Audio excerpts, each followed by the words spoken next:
안녕하세요. 4월 달이 됐습니다. 어제가 법적으로는 하면 안 되는 거지만 약간의 거짓말을 용납해 준다는 만우절이었고요. 지금 밖에는 벚꽃이 정말 한창 피고 진달래, 개나리 이런 꽃들이 많이 펴 있습니다. 그것을 보면서 정말 겨울이 이제는 완전히 간 것 같아요. 엊그제 한번 영하 1도까지 내려갔다고는 하지만 이제 겨울이 다시 올 거라는 생각은 물론 내년에 오겠지만 올 12월 달에요. 다시 뒤로 가지는 않을 것 같습니다. 오늘 함께 나눌 말씀은 제목이요. 무엇을 원하느냐? 우리는 누군가가 우리한테 무엇을 원하냐고 물어보면은 대답할 것이 있을 거예요. 그리고 바라는 소원이 있을 건데요. 그런 것을 함께 나누도록 하겠습니다. 오늘 주제 말씀은 누가복음 18장 41절 말씀입니다. 함께 같이 읽겠습니다. 내게 무엇을 하여 주기를 원하느냐? 이르되 주여 보기를 원하나이다. 함께 기도하시겠습니다. 하나님 아버지 감사합니다. 죽은 것처럼 보였던 나무에서 아름다운 꽃이 피어서 우리에게 부활이 있음을 다시 한번 알려주시니 감사드립니다. 저희가 코로나에 걸렸지만 하나님께 더욱 기도할 수 있는 영광스러운 시간이었고 또한 아무 탈 없이 모두 다 낫게 해주시니 더욱 감사드립니다. 그리고 멀리 일하러 갔었던 이강필 형제님 건강한 몸으로 함께 교제할 수 있도록 만나게 해주시니 더욱 감사드립니다. 오늘 주일을 맞아 하나님 말씀을 함께 나누는 시간입니다. 처음부터 끝까지 오직 하나님께만 영광이 돌아가는 시간이 되도록 인도하여 주옵소서. 이 모든 말씀 우리를 사랑하시는 예수 그리스도 이름으로 감사하며 기도드렸습니다. 아멘. 예전에 그런 것을 들은 적이 있어요. 김구 선생님이 이제 하신 말씀인데, 김구 선생님 아시죠? 우리나라 독립을 위해서 애쓰시고 그리고 비참하게 전쟁도 아닌 상태에서 이제 총을 맞아 돌아가셨는데, 그분이 하나님께서 김구 자신한테 너의 소원이 뭐냐고 물어보면은 첫째도 독립, 또 물어보면 둘째도 독립, 또 물으시면 셋째도 독립이라고 대답하겠다라고 말씀하셨어요. 그분한테는 자유를 빼앗기고 모든 것을 압제받던 그 시대에 독립이라고 하는 것이 가장 중요한 그러한 소원이었을 것 같아요. 그러면은 오늘 그리스도인으로서 또는 아직 마음속에 믿어지지 않는 교인으로서 하나님께서 우리에게 한 가지 질문을 하시거나 또는 하나의 소원을 들어주겠다고 말하면 우리는 무엇을 하나님께 아릴 것인지 이런 생각을 한번 해볼 수가 있는 거죠. 아마 대답은 거의 대부분 똑같을 거예요. 예. 그래서 여기도 보면은 예수님께서 맹인, 눈 감아서 세상 빛을 보지 못하는 그 맹인에게 내가 무엇을 하여 주기를 원하느냐 이렇게 소원을 물은 거죠. 이 질문에 대해서 맹인이 이렇게 대답한 거죠. 주여 보기를 원하나이다. 이 사람이 가지고 있는 소망은, 소원은 이게 가장 중요한 거였을 거예요. 물론 다른 것도 많이 있었겠죠. 잘 먹고 잘 살고 싶어요.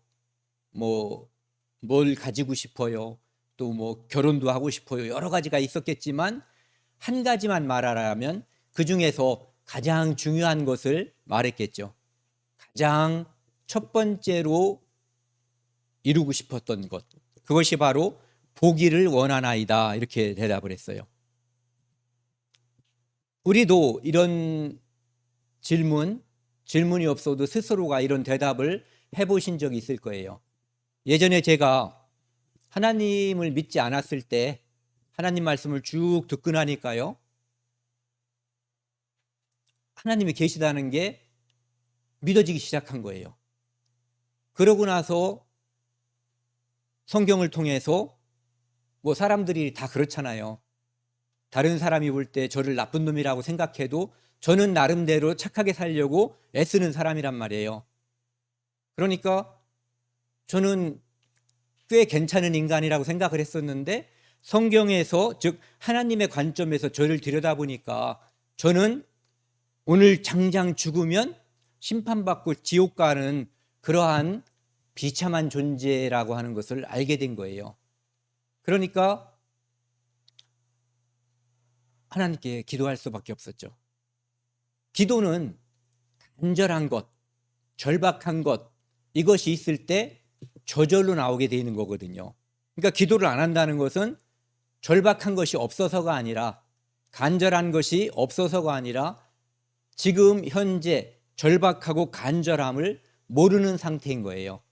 그러니까 절벽에 대롱대롱 매달려 있는 사람이 위에서 꿀이 떨어지니까 그 꿀을 입에다 담고 참 달콤하고 이 세상이라고 하는 것은 꽤 행복한 것이구나, 이렇게 느끼는 것과 다를 바가 없는 거죠. 그때 지금 죽으면 지옥 간다는 것을 알게 됐을 때, 그리고 그것이 믿음으로 진짜라고 하는 것을 느꼈을 때 간절한 소망은 딱 하나밖에 없죠. 주여 저를 불쌍히 여겨 주옵소서. 저의 죄를 용서하여 주옵소서. 이것뿐이 다른 것은 바랄 게 없는 거예요. 여기 있는 이 맹인이 주여 보기를 원하나이다라고 말했던 것처럼요. 오늘은 주로 누가복음 18장 말씀을 통해서 지금 오늘 이 주제, 무엇을 원하느냐, 이것을 함께 나누도록 하겠습니다. 누가복음 그 뒷부분에 보면은요, 우리가 이제 익숙한 말씀이죠. 그 흔히 우리가 말하는 바리새인과 세리가 성전에 들어가서 이제 각각 같은 공간이지만 그 사람들은 기도의 내용은 사뭇 달랐거든요. 그래서 각각 기도한 거죠. 이 예수님께서 이것을 말씀하신 이유가 뭐냐면은 바리새인 들으라고 한 말이에요. 세리 들으라고 한 말이 아니라 바리새인 들으라고. 왜냐하면은 자기를 의롭다고 믿고 다른 사람을 멸시하는 자들에게 비유로 말씀하신 거예요. 그러니까 그런 사람의 대표적인 부류가 누구였냐면은 바리새인이었거든요. 그러니까 바리새인들에게 너희들은 지금 성전에서 기도하고 사람들 앞에서 꽤 그럴듯한 모습이라고 포장하고 있지만, 다른 사람들에게 자기 자신을 과시하고 있지만 너희들은 비참한 존재다라고 하는 것을 비유를 통해서 알려주시는 거예요. 그러니까 이 사건은 실제 있었던 일이 아니라 예수님께서 바리새인들에게 잘 깨달을 수 있게끔, 너희는 비참한 존재다, 그렇기 때문에 너희가 자랑할 존재가 아니라 하나님 앞에서 간절히 제 용서를 빌어야 할 존재라고 하는 것을 알게 해주기 위해서 말씀하신 비유예요. 두 사람이 성전에 기도하러 갔는데 한 사람은 바리새인, 또 한 사람은 세리예요. 바리새인은 어떤 사람이냐면은 율법을 잘 지키는 사람이에요. 그러니까 종교인들 또는 이스라엘 유대인들에게 존경받는 사람이에요. 그러니까 종교가라고 볼 수 있죠. 적어도 겉모습으로는 하나님의 율법을 잘 지키고 경건해 보이는 사람들의 대표적인 모습이 바리새인이에요. 또 하나, 세리는 이 당시에 이스라엘은 로마의 식민지였어요. 그렇기 때문에 식민지를 두는 이유는 그 나라를 지배해서 뭔가 이익을 얻으려고 하는 거잖아요. 식민지 만들어 놓고 돈 갖다 퍼부으려고 하는 그런 나라는 없어요. 그러니까 그곳에 자기들의, 우리나라로 말하면 옛날 친일파, 이런 것들을 두고 그 사람들이 이제 백성들을 지배하게 하고 그들이 세금을 걷어서 이제 로마에 바치게 만드는 거예요. 그러니까 세금을 만지는 사람들, 즉 세리는 떡고물이 떨어지는 거죠. 적극적인 떡고물이 떨어질 수도 있고 소극적인 떡고물이 떨어질 수도 있어요. 어쨌든 세리는 그 돈을 걷어서 로마에 바치면서 자기도 이제 많이 또는 적게 잘 먹고 잘 사는 그런 부류라고 생각을 해서 이스라엘 사람들은 이 세리를 매국노로 생각을 하는 거죠. 그러니까 이스라엘 사람들이 볼 때 바리새인은 꽤 괜찮은 사람, 세리는 나쁜 놈이라고 볼 수 있는 부류인 거예요. 그런데 바리새인은 서서 옆에 가서 기도하지 않고 따로 기도하는 거예요. 이유가 뭐냐면은 바리새인들은 자기 자신들이 경건하고 죄로부터 멀리 떨어져 있다고 생각을 해서 저 죄인하고 함께 가까운 공간에 가 있으면은 혹시 오염될까봐, 죄로부터 오염이 될까봐 떨어져서 기도했을 가능성이 큰 거예요.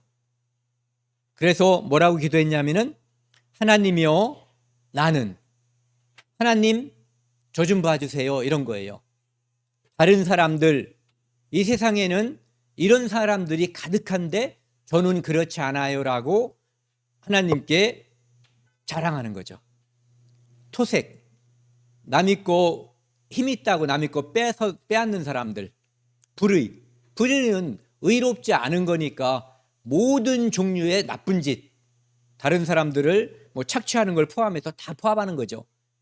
그 다음에 간음, 남의 배우자, 남의 아내 또는 남의 남편과 이제 바리새인들이 남자라고 볼 때 남의 아내와 불륜 저지르는 것, 그런 거 하는 사람들과 자기는 같지 않다는 거예요. 그러니까 그들은 하나님 앞에 죄인이라면 저희는 하나님 앞에 의로운 자들입니다. 그리고 지금 떨어져 있긴 하지만 눈치는 채고 있어요. 이 옆에 세리가 함께 또는 자기 옆에서 기도하고 있다는 사실을 인식하고 있는 거예요. 알고 있어요. 그래서 이 세리와도 같지 아니함을 감사하나이다. 이건 무슨 얘기예요? 나는 훌륭한 사람, 나는 잘난 사람, 나는 하나님께 칭찬받아 마땅한 사람, 그리고 저 세리는 하나님이 보실 때 또는 우리 같은 착한 사람들이 볼 때 나쁜 사람이라고 이제 분리시켜 놓은 거죠. 바리새인이라는 말 자체가 원래 이렇게 분리주의자인 거예요. 자기들은 율법이 있는 사람 또는 율법을 지키는 사람, 이방인들은 율법이 없는 사람, 유대인 중에서도 자기들은 율법을 지키는 사람, 이렇게 분리주의자인 거죠. 그래서 여기 이 기도에서도 의로운 사람과 자기와 의로운 사람, 그렇지 않은 사람, 그리고 또 한 명을 아주 직접적으로 비교해서 저 세리와도 같지 않음을 감사하나이다 이렇게 기도했어요. 또 여기도 보면은 나는이라고 자기를 드러냈고요. 또 밑에도 보면은 나는 일주일에 2번 금식하고, 왜 금식하는 거예요? 기도하는 거예요. 단지 밥을 안 먹었다 이런 의미를 가지고 있는 게 아니라 하나님께 나는 늘 가까이 하는 사람입니다. 아시죠? 하나님이 아시겠죠, 당연히. 모든 걸 아시는 분이니까. 그런데 강조하는 거예요. 일주일에 2번 금식하고 2번 씻기니까 반복해서 이것이 생활화되어 있다는 얘기예요. 또 소득의 11조를 드리나이다. 그러니까 예전에 율법에 있는 대로 자기들은 11조를 하나님께 성전에 드린다라고 이야기하고 있는 거예요. 그러니까 이 기도는 하나님이 듣지 않고 사람이 들으면 와, 대단하신 분, 훌륭하신 분 이렇게 생각할 수 있는 기도라고 볼 수가 있죠. 그런데 이 기도의 문제는 하나님을 마음을 보신다는 거죠. 지금 이 바리새인의 기도는 내용은 다 겉으로 드러난 모습을 이야기한 거예요. 그런데 무엇을 간과하고 있어요? 무엇을 지나치고 있냐 하면은 하나님은 그 중심, 마음을 보신다는 것, 그 양심을 늘 들여다보고 있다고 하는 것을 바리새인은 잊고 있는 거죠. 그것은 마치 가인의 제사와 아벨의 제사를 생각해 볼 수 있어요. 둘 다 여기서 바리새인과 세리가 성전에서 하나님께 기도한 것처럼 가인과 아벨도 각각 기도를 하나님께 제사를 드렸죠. 하나는 하나님께서 원하는 제사를 드렸고 한 사람은 원하지 않는 제사를 드렸어요. 그러니까 하나님께서 내가 어떤 행위를 하느냐가 중요한 것이 아니라 하나님께서 원하시는, 하나님께서 기뻐서 받으시는, 여러분도 그런 말 들어보셨죠? 흠향. 흠은 이렇게 하는 거예요. 향은 그 향내라 그러는 거거든요. 그러니까 제사 지낼 때 하나님이 그 향을 받으시는 것, 이게 흠향이거든요. 그러니까 하나님께서 원하는 제사, 하나님께서 받아주시는 기도, 이것과 그렇지 않은 것이 별도로 있다는 것을 우리가 아는 거죠. 이 그림 잘 그렸죠. 이 바리새인을 한번 보세요. 이게 당연히 바리새인이겠죠. 제가 선입견을 가진 게 아니라 배도 제법 나왔고 거들먹거리는 몸짓, 그 다음에 거지에게 이렇게 주듯이, 동냥하는 사람한테 주듯이 헌금을 이렇게 땡그랑 놓는 그런 아주 거만한 모습, 교만한 모습이죠. 그리고 여기 있는 세리는 자기가 생각해도 나는 나쁜 놈인 거예요. 다른 사람의 의견을 구하지 않아도. 그러니까 한 사람은 자기를 드러내고 싶었고 한 사람은 자기를 감추고 싶은 그런 모습이었어요. 한 사람은 자비를 구했고 한 사람은 자기의 잘한 모습을 드러내고 싶었던 거예요. 그런데 세리는 멀리 서서, 바리새인이 자기를 싫어하는 걸 알잖아요. 자기가 가까이 가면 죄로 오염되기 때문에 싫어한다는 걸 아니까 멀리 서서 감히 눈을 들어 하늘을 쳐다보지도 못하고, 감히라는 표현을 썼어요. 감히. 왜? 나 같은 죄인을, 하나님을 어떻게 내가 감히 쳐다볼 수 있는가? 하나님은 땅에 있다고 생각하지 않잖아요. 하늘에 계시다고 생각을 하니까 여기를 감히 쳐다볼 수가 없는 거예요. 그리고 다만 가슴을 치는 거예요. 가슴을 왜 치죠? 억울한 일 있을 때도 치지만 내가 왜 이럴까? 자기 자신을 후회할 때. 하지만 여기에서 벗어날 수 없을 때, 그럴 때 자기가 가슴을 통탄할 때 치는 거예요. 그러면서 하나님이시여, 하나님이여 불쌍히 여겨 주소서, 여기소서, 나는 죄인으로소이다. 하나님 앞에 자기 자신이 죄인임을 분명하게 고백하고 있는 거예요. 나는 죄인입니다.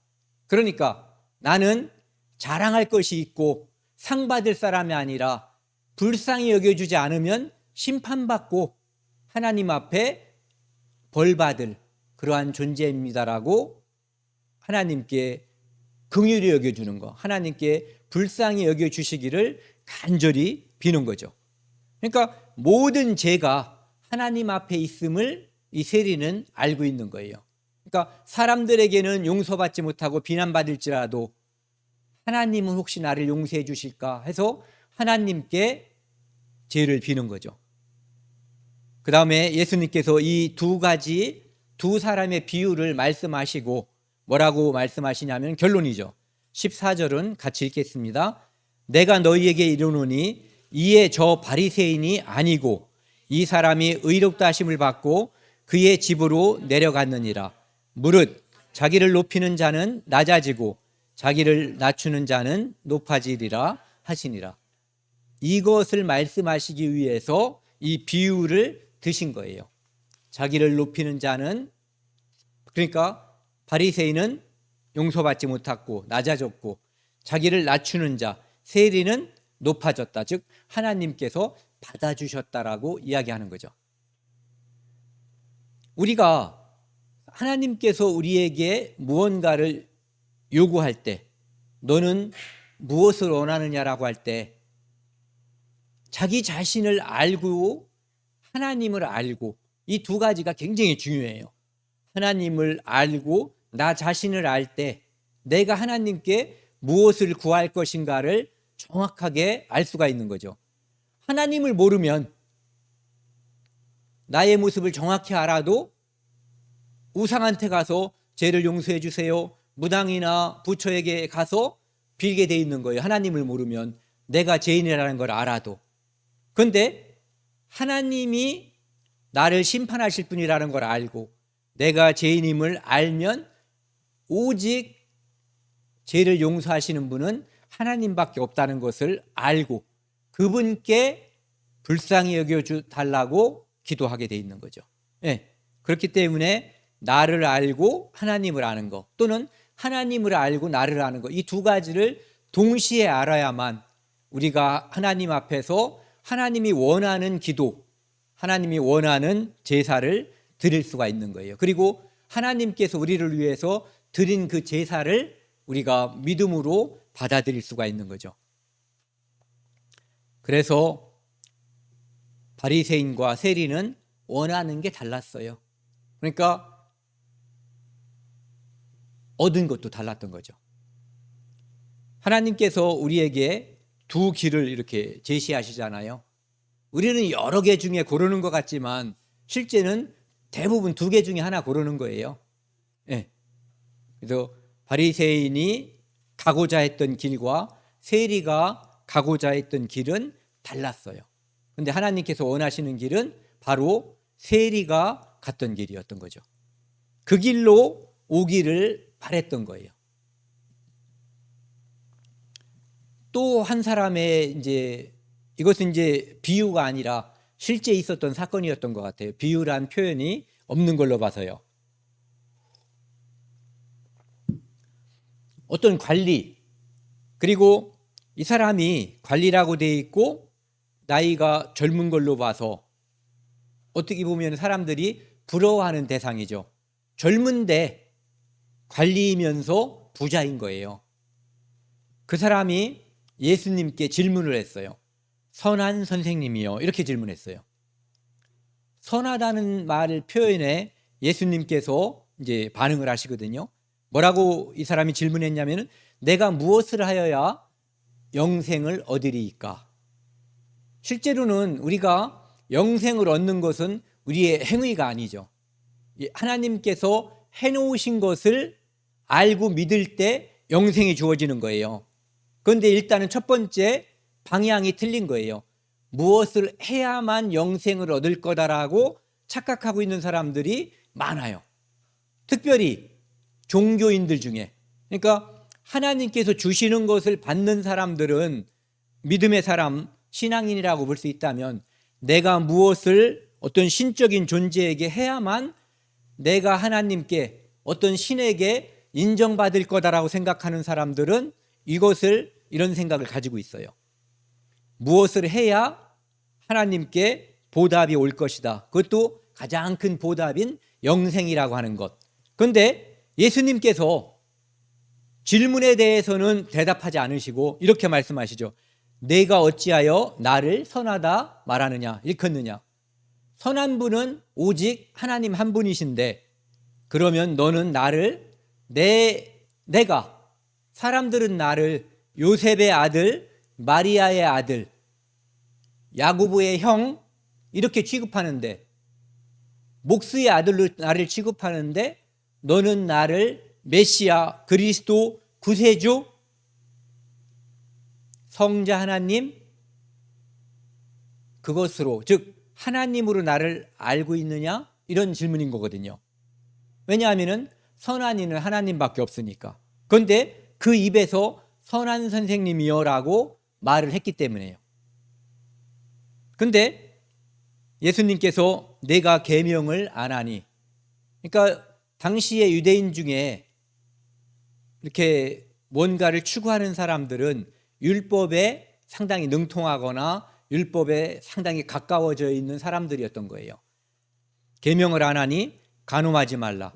간음이 죄라고 하는 것은 지금 사람들도 다 알죠. 그런데 요즘 21세기는 이것을 죄로 여기지 않고 자랑 삼아 말하고 권하는 사회가 돼버렸어요. 살인하지 말라. 깡패들끼리는 대신 살인하고 감옥에 갔다 와서 그 조직 내에서 인정을 받으려고 하는 부류들도 상당히 있다고 그래요. 그런데 이것이 죄임을 웬만한 사람은 다 아는 거죠. 도둑질하지 말라. 거짓 증언하지 말라. 내 부모를 공경하라. 십계명 중에 이제 일부를 말씀하고 있는데 십계명 중에 사람들이 가장 찔리는 게 뭔지 아세요? 요거.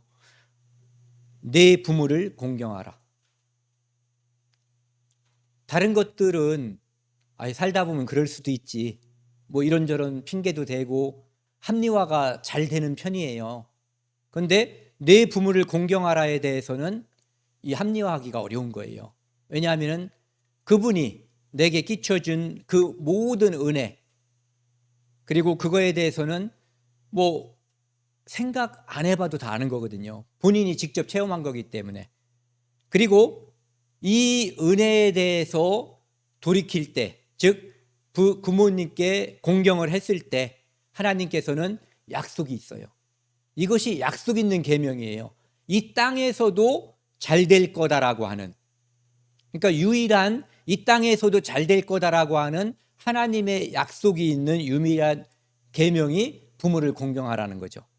이것을 예수님께서 지적하니까 이 청년이 뭐라고 얘기하냐면, 이 관리가 뭐라고 얘기하냐면, 이것은 내가 어려서부터, 요거 한번 크게 읽어보실래요? 다 지켰나이다. 이런 게 바로 큰 착각인 거예요. 어려서부터 다 지켰다라고 착각하고 있는 거죠. 사람들은 율법을 지킬 수 있다라고 생각하고, 저도 질문을 해보면은 저는 뭐 착하게 살진 못했어요 그러면은 십계명 중에 어느 정도 지킬 것 같아요 여쭤보면은 글쎄요 7, 8가지. 그럴 때 7, 8가지. 예. 빵점이잖아요. 예. 율법을 하나님 앞에서 드러내놓고 지킬 수 있는 사람은 아무도 없어요. 모든 사람이 다 빵점인 거죠. 계명을 안다면, 하나님께서 내 양심을 지켜보고 있다는 것을 안다면, 예수님께서 그래서 그런 말씀을 하셨죠. 내가 간음하지 않아도 살인하면, 거꾸로 말하면 살인하지 않아도 간음하면 모든 것을 범한 자가 된다라고 말씀하신 거예요. 그러니까 우리는 율법을 1.1획도 지킬 수 없는 자가 되는 거예요. 그런데 이 관리는 다 지켰다라고 이야기하고 있는 거죠. 그래서 로마서 3장 20절에는 율법으로는 죄를 깨달음이다라고 이제 말씀해 주시는 거죠. 그러니까 내가 가진 것, 이 청년은, 이 부자는, 관리는 자기가 가지고 있는 것, 율법에 대해서 자기가 상당히 많이 또는 잘, 이 사람의 표현대로 하면 다 완전히 지켰다라고 하는 그것이 하나님께 나아가는데 오히려 장애물이 되는 거예요. 세리는 쉽게 알았잖아요. 네.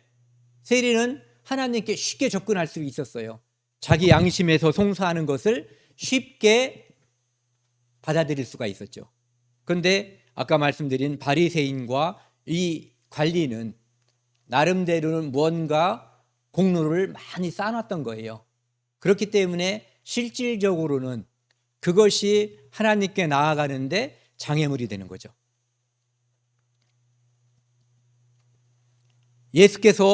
예수님께서 이 청년의 말을 들은 거예요. 무슨 말? 어려서부터 다 지키었나이다. 예수님이 깜짝 놀랐겠죠. 저는 글쎄 한 7, 80점 이렇게 말해도 깜짝 놀랐는데 하나님 앞에서 감히 100점 맞았다라고, 저는 100점이에요 라고 이렇게 얘기하니까, 그런데 예수님께서는 참 이렇게 말씀하시는 거예요. 내게 아직도 한 가지 부족한 것이 있으니, 야 이놈아 너 빵점이다 라고 말하지 않고 한 가지 부족한 게 있다는 거예요. 내게 있는 것을 다 팔아 가난한 자들에게 나눠주라. 이 말씀은 너희의 부가, 너가 가지고 있는 그 많은 재산이 내가 하나님께 나아가는데 오히려 장애물이 되는구나. 잘 먹고 잘 사는 데 도움이 될지 모르지만 하나님께 나아가는 데는 장애물이다라고. 그 마가복음 9장에 보면은 네 손이 범죄하거든 잘라버리라. 네 발이 범죄하거든 잘라버리라. 네 눈이 범죄하거든 빼어버리라. 차라리 그것이 없이, 손이 없고 발이 없고 그 다음에 눈이 없는 상태, 그 상태로 천국에 가는 것이 훨씬 유익하다라고 이야기하고 있거든요. 우리는 살면서 우리를 보호해 줄 거라고 믿었던 것들이 많이 있어요. 많이 떠오르는 거 있죠. 많이 공부하면 내 인생에 유익이 될 거다라고 생각해서 열심히 공부해서 대한민국에서 뭐 서울대학교를 가. 근데 그 울타리 때문에 하나님께 나아가는 길에 장애물이 되는 사람들을 많이 봤어요.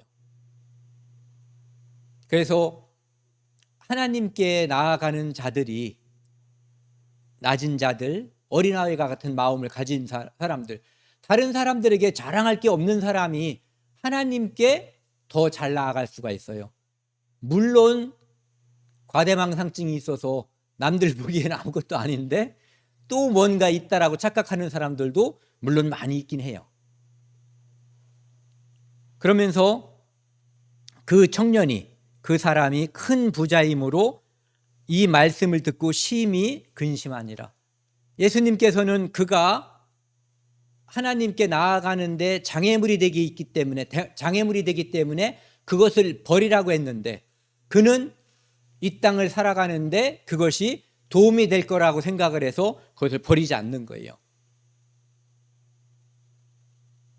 우리가 하나님 앞에서 처음 간절하게 저는 죄인입니다라고 기도할 때 무엇을 버렸어요? 자존심? 양심? 우리가 가지고 있는 그 모든 것이 하나님 앞에 나아가는데 아무런 의미가 없다는 거.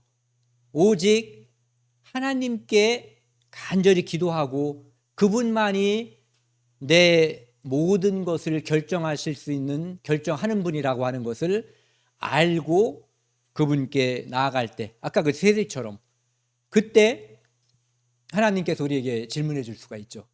내가 무엇을 원하느냐? 내게 무엇을 하여 주기를 원하느냐?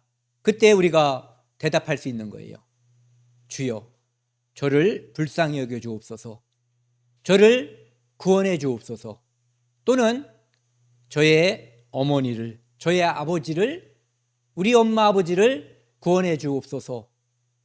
우리는 비참한 상태에 있는 나 자신 또는 내 부모님들의 그 모습 앞에서 함께 무릎 꿇을 수밖에 없는 거예요. 저절로 무릎이 꿇어지는 거죠. 왜? 아니까.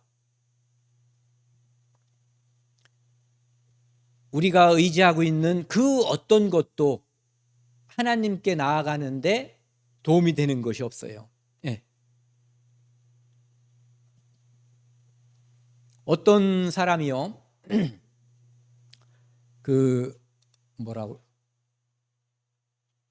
지하철을 탔는데 이제 쭉 사람들이 타고 있을 거 아니에요. 그런데 어떤 사람이 탁 오더니 막 비비고 무례하게 끼어들 수 없는 공간을 이제 엉덩이를 집어넣고 막 밀쳐서 들어온 거죠. 그래놓고 짐이 막 여러 개가 있는데 옆에 앉은 이제 아가씨 어깨가 아니라 무릎에다까지 무거운 짐을 다 올려놓으니까 다른 사람들이 오히려 짜증이 난 거예요. 이 아가씨는 가만히 있는데. 그러니까 이제 왜 그걸 가만히 있냐라고 하니까 이 아가씨가 뭐라 그러냐면은 저 다음에 내려요. 다음에 내리는데 이 아줌마랑 뭐 싸울 필요가 뭐가 있냐 이런 얘기거든요. 또 한 가지 예가 있는데요. 여기 나와 있는 것처럼 형과 동생이 있었는데 형이 동생이 형과 자주 싸웠어요. 뭐 가지고? 장난감 가지고. 근데 이 형이 백혈병에 걸렸다고 하는 것을 알았어요. 그래서 자기가 곧 죽게 된다는 것을 알게 된 거예요.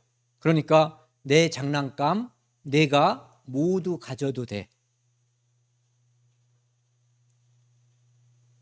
이 형에게, 백혈병 걸린 이 아이에게 내가 무엇을 원하느냐라고 말하면 장난감 이만큼이요라고 대답하지 않겠죠.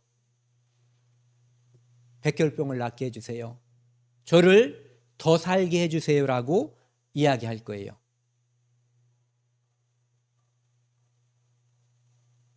부자와 나사로 이야기에서 그 부자가 원했던 게 딱 하나죠. 요거 한 방울. 정말 약소한 거잖아요. 그런데 그에게는 간절한 거예요. 예. 바로 간절함은 어디에서 나오냐 하면은 현실을 정확하게 인식할 때 나오는 거거든요. 예. 세리가 주여 불쌍히 여겨주옵소서라고 이야기했을 때 하나님께 나는 죄인인 것, 나는 하나님 앞에 죄인인 것, 이것을 정확하게 인식하고 그 앞에 나는 심판받을 수밖에 없다는 것을 알았기 때문에 나를 불쌍히 여겨달라고 기도한 거거든요. 간절함이 묻어날 수밖에 없는 거예요. 우리가 기도하지 않는 것은, 기도를 등한히 여기는 것은 내가 또는 내 부모님이 어떤 상태에 있는지 잘 인식하지 않기 때문에 그런 거예요. 내 상태를 모르기 때문에. 나는 또는 내 부모님은 이 지구라고 하는 이 땅에서 언제 내릴지 몰라요. 하나님께서 부르시면 내리는 거예요. 지하철에서 아까 그 아가씨가 저 다음에 내려요라고 말했던 것처럼 우리는 이 땅에서 이 세상에 살아가고 있지만, 우리가 다 함께 숨쉬고 있지만 언제 하나님께서 우리를 부를지 몰라요. 네. 그 전에만 우리는 하나님께 기도할 수 있고 하나님께서 우리에게 원하는 것을 우리가 분명하게 말씀드릴 수 있어요.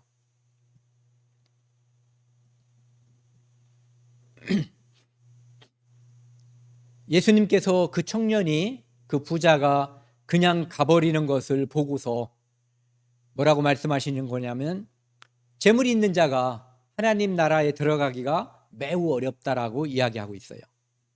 그것은 재물은 이 땅에서 삶을 보장하는 것이지 하늘나라를 보장하는 게 아니거든요. 네. 그렇기 때문에 하나님께서 재물 때문에 이 청년에게 하나님 나라가 장애물이 되니까 예수님은 그 청년에게 너 그럼 그거 버리고 와라라고 말씀해 주신 거거든요.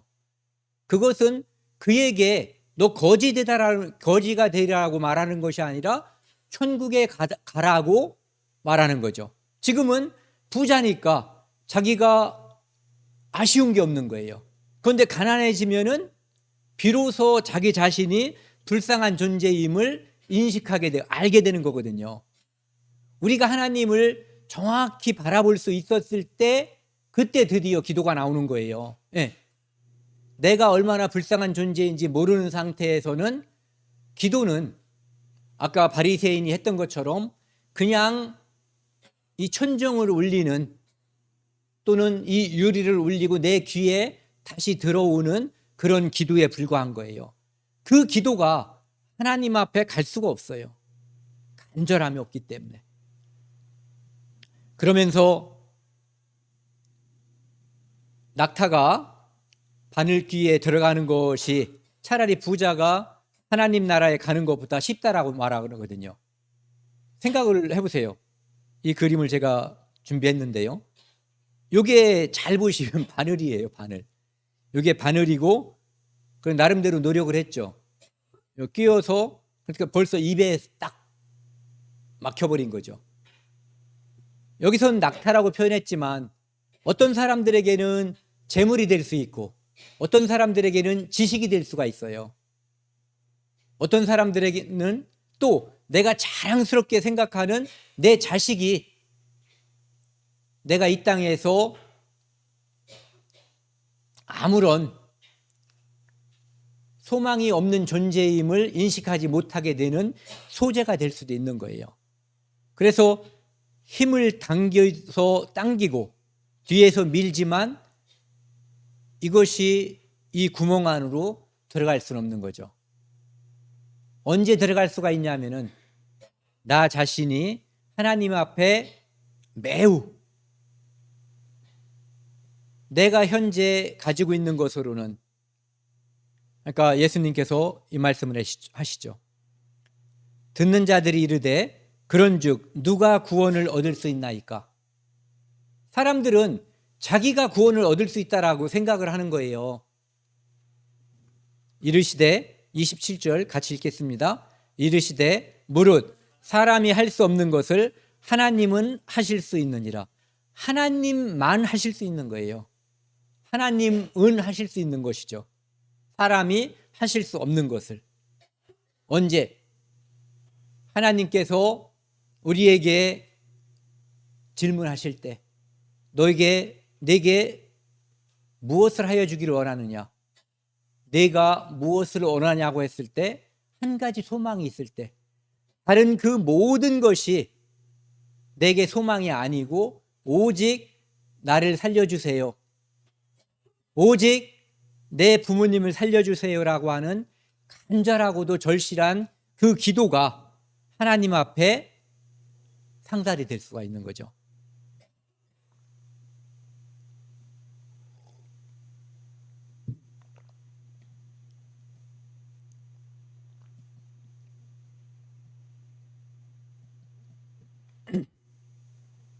마태복음 13장 44절에는요.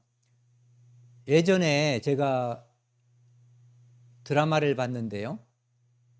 그 올인이라고 하는 드라마 보신 분들 있으세요? 그 도박하는 사람들 나오고 막 그러는 건데 거기 보면 이제 제목처럼 올인이라는 말을 제가 드리기 위해서 그 제목을 가져온 거예요. 올인이라고 하는 것은 도박할 때 내가 가지고 있는 것을 한 번에 다 거는 거, 이것을 올인이라고 하는 거예요. 그러니까 이것으로 끝장을 내버리는 거죠. 마태복음 13장 44절 말씀 같이 읽겠습니다. 천국은 마치 밭에 감추인 보화와 같으니 사람이 이를 발견한 후 숨겨두고 기뻐하며 돌아가서 자기의 소유를 팔아 그 밭을 사느니라.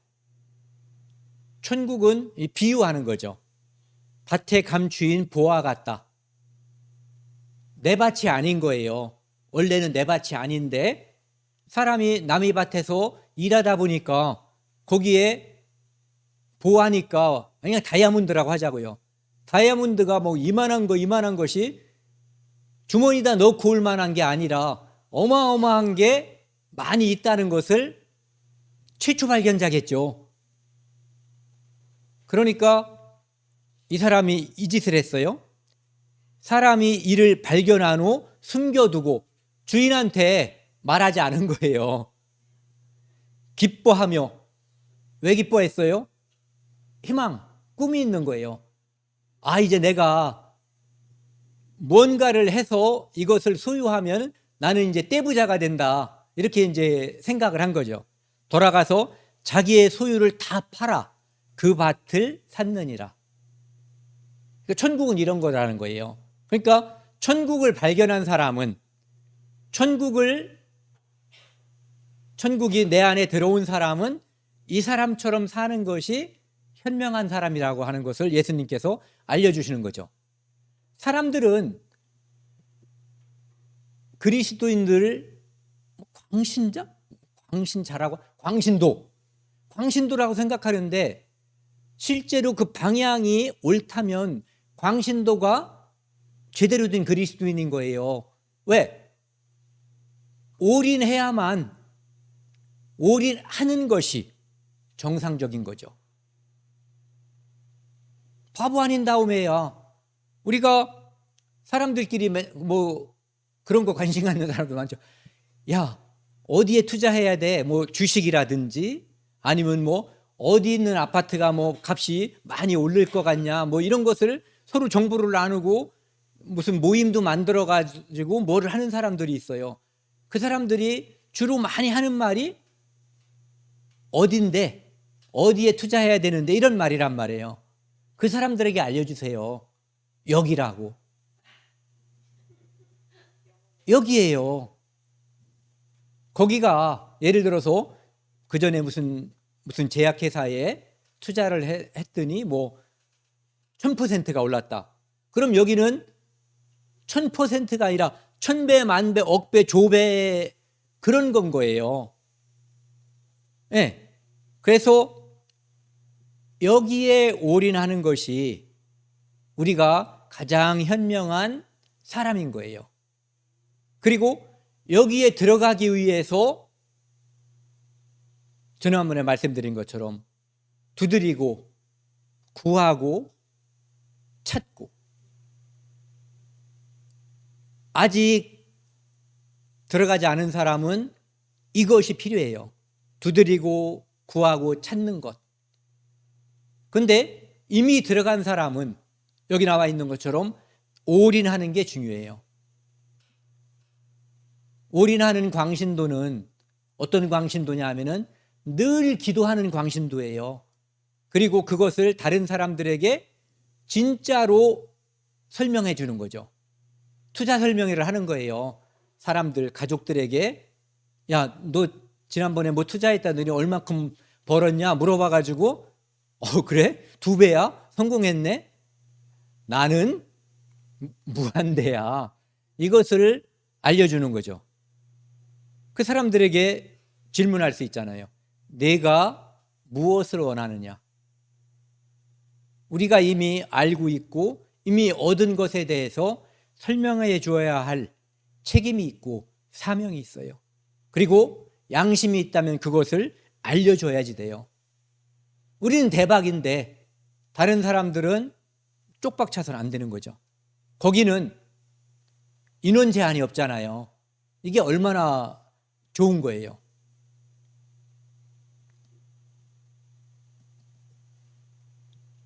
아까 말씀드렸던 것처럼 예수님께서 손이 범죄하거든, 발이 범죄하거든, 눈이 범죄하거든 그것을 제거하고라도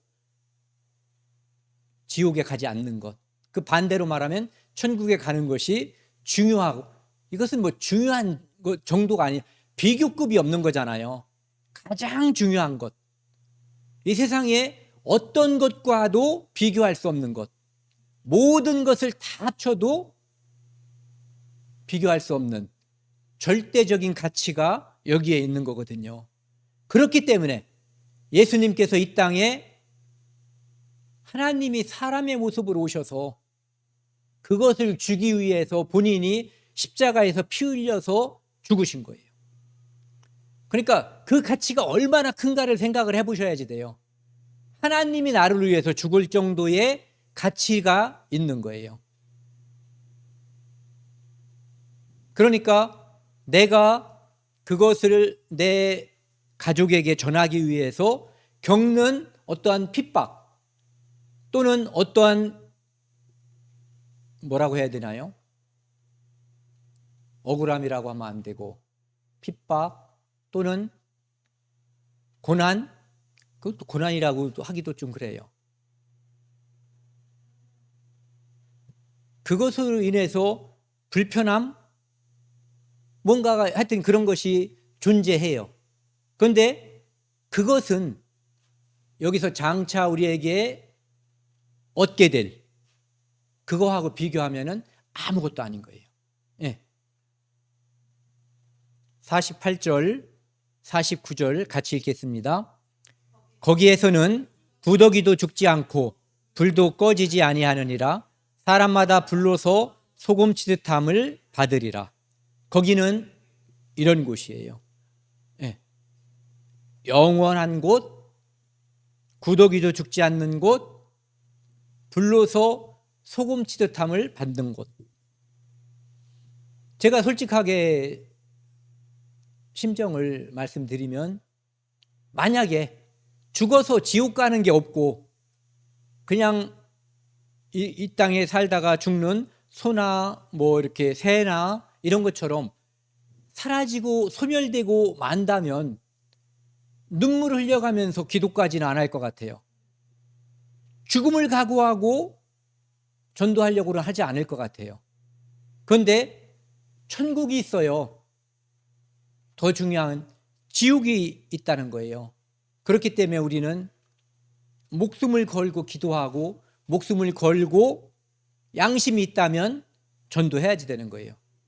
이것은 양심에 관한 문제예요. 생명에 관한 문제고, 좋은 것 중에 더 좋은 것, 덜 좋은 것 중에, 나쁜 것 중에 덜 나쁜 것, 더 나쁜 것 중에 하나를 선택하는 게 아니라 극단적인 천국과 지옥 중에 하나를 우리는 선물할 수도 있고, 가만히 있으면 지옥이라고 하는 것이 받아들이게 되는 거예요. 가만히 있으면.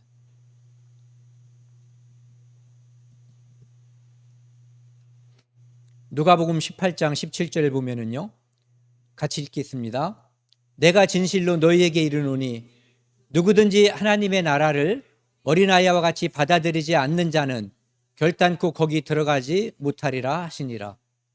왜 우리가 성경을 배우고 성경을 공부하냐면은 하나님 나라를 어린아이처럼 받아들이게 하기 위해서 배우는 거예요. 성경을 배우지 않으면 하나님 나라에 대해서 구체적으로 떠오르는 게 없어요. 하나님에 대한 지식이 구체적으로 떠오르질 않아요. 그런데 성경을 배우면 이 세상 만물을 하나님께서 창조하신 것과 하나님께서 지금도 이 세상을 운영하고 있고, 하나님께 간절히 기도하면 지금도 2000년 전에 오순절에 성령이 내려왔던 것처럼 지금도 하나님께서 우리 각자에게, 아직 구원받지 못한 우리 가족들에게, 어머니 아버지에게 성령이라고 하는 선물을 주신다고 하는 것을 우리는 성경을 통해서 알게 되고 우리 경험을 통해서 알게 되는 거예요. 그렇게 알게 되면 우리는 어린아이와 같은 마음, 아, 하나님이 계시구나. 태양도 하나님이 만들었고, 달도, 저기 날아가는 저 새도 하나님이 만들었고, 이 땅은 하나님의 말씀대로, 약속대로 언젠가는 사라지고 새하늘과 새 땅이라고 하는 천국과 영원한 불못이라고 하는 지옥이 말씀대로, 약속대로 누군가에게 임한다고 하는 것을 이 어린아이와 같은 마음으로 받아들이게 돼 있는 거예요. 그때 우리는 영생의 선물을 받을 수가 있어요. 이 마음이 내 마음속에 있을 때 하나님은 그 선물을 주시는 거예요. 그런가? 긴가민가 할 때 이 선물이 안 오잖아요. 예. 그것을 믿을 때 또는 성령이 올 때 믿게 되고, 이것은 뭐 동시라고 보면 돼요. 예. 그래서 어린아이와 같은 그것을 가질 때 그 일이 이루어지는 거예요. 이 땅은 그 철로역정에 나와 있는 것처럼 장망성이에요. 여기에 소망을 두면은 끝나는 거예요. 장차 망할 성이라는 거예요. 비관적으로 생각한다고요? 하나님께서 말씀하신 거예요. 이것은 분명한 거예요. 네, 진짜 망할 거예요. 이 땅이 옷과 같이 낡아지고 하나님께서 갈아입을 거다라고, 새하늘과 새 땅을 주실 거다라고 분명하게 말씀하셨어요.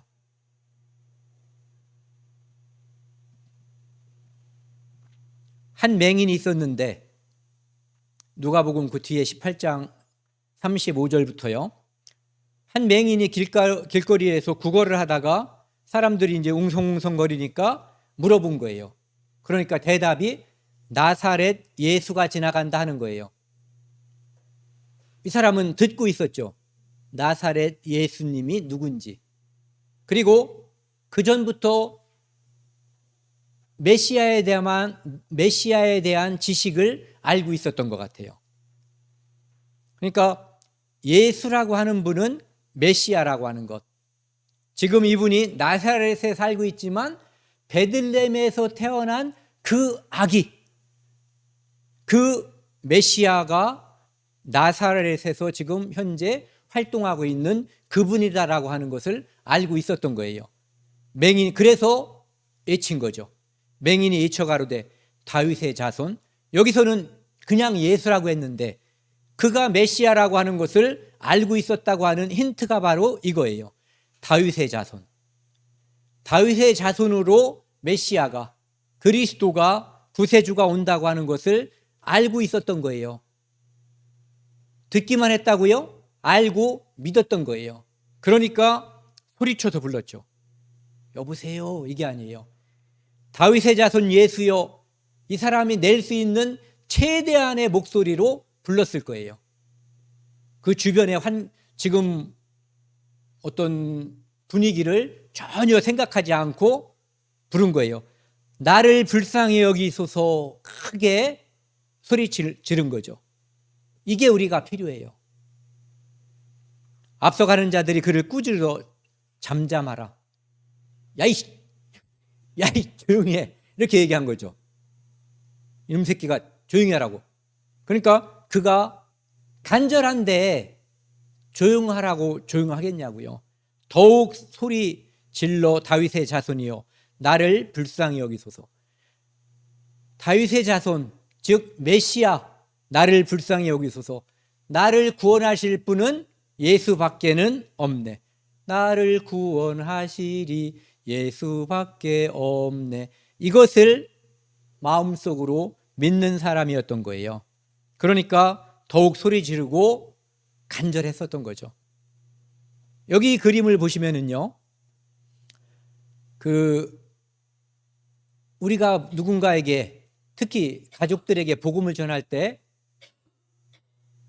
거절하는 경우가 많잖아요. 그런 게 있었어? 땡큐 하면서 한 번에 받아들이는 사람보다는 거절하는 사람이 더 많아요. 그런데 우리가 이런 용어를 한번 알면 좋아요. 지적 불복종 훈련.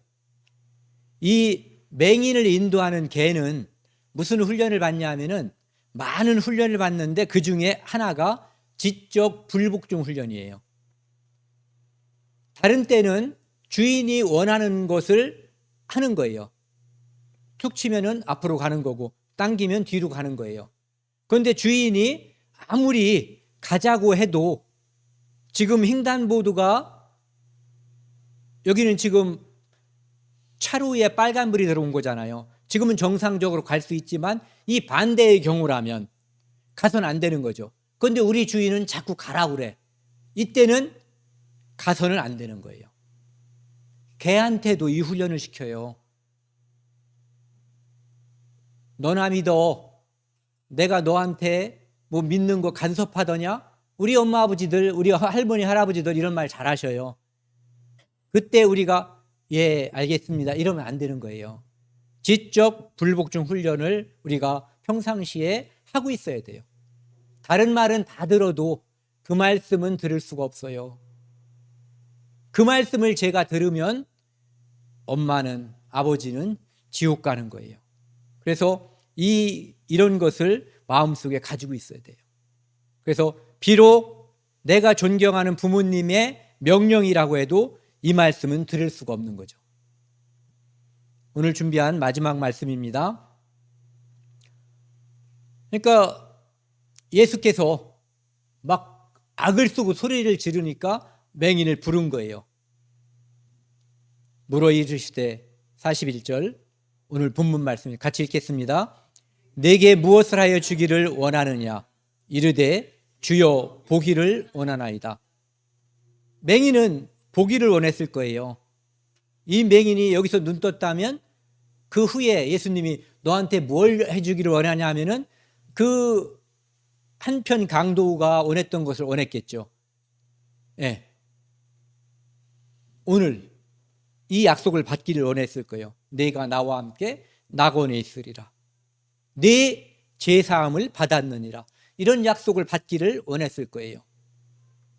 예수께서 그에게 이르시되 보라 내 믿음이 너를 구원하였느니라.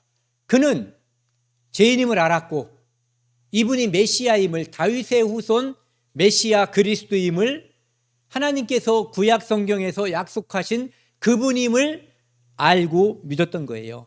그 믿음이 그에게 눈을 뜨게 하는 영광을 주신 거예요. 43절 같이 읽겠습니다. 곧 보게 되어 하나님께 영광을 돌리며 예수를 따르니 백성이 다 이를 보고 하나님을 찬양하니라. 그래서 결국은 이 눈이 떠짐으로써 이 맹인은 기쁨과 감사함이 있었고 하나님께 영광이 돌아가는 거예요. 우리가 구원을 받을 때, 우리가 하나님을 하나님으로서 대접할 때, 그때 하나님께 영광이 돌아가는 거거든요.